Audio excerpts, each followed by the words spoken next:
গতকালের একটু মুসুর ডাল ছিল, আর আজকে ভাতের মধ্যে শিম সেদ্ধ দিয়েছিলাম আর বানিয়েছিলাম উচ্ছে আলুর চচ্চড়ি।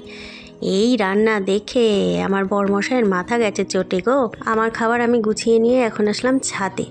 সে রাগে গজগজ করে একা একা আজকে তাড়াতাড়ি খেয়ে উঠে গেছে। এই পলিথিনের ব্যাগটার মধ্যে করে আমার যা যা প্রয়োজনীয় জিনিস সেগুলো নিয়ে আসলাম। এত হেলদির মধ্যে একটু আনহেলদি খাবার না খেলে আমার ঠিক তৃপ্তি হবে না, রোদে বসে তো। তাই চানাচুরের সঙ্গে কয়েকটা নিমকি কৌটোটার মধ্যে করে ভরে নিয়ে এসেছি। এবার একটা মাদুর পাতবো। ফোনের স্ট্যান্ডটা না থাকলে ঠিক জুত হবে না। একটু মোবাইল ঘাঁটতে ঘাঁটতেই ভাত খাবো। ভাত নিয়ে বসেছি, আর আমার সামনেই গেটের এখানটাতে একটা বুলবুলি পাখি কন্টিনিউ ডেকে ডেকে ডেকে ডেকে যাচ্ছে। অল্প কটা ভাত এই উপরটাতে দিলাম, কিন্তু বেচারা মনে হয় ভয় পাচ্ছে। আমি তাড়াতাড়ি খেয়ে এখান থেকে উঠে পড়ি। আমাদের বাড়ি থেকে বেরোলেই বিরিয়ানির দোকান, তাই স্কুলের থেকে আনতে যাওয়ার সময় একটা পার্সেলের অর্ডার দিয়ে গেছিলো। ফেরার পথে নিয়ে এসেছে। এখন সেই ভদ্রলোক ছাদে এসেই বসেছে এটা নিয়ে।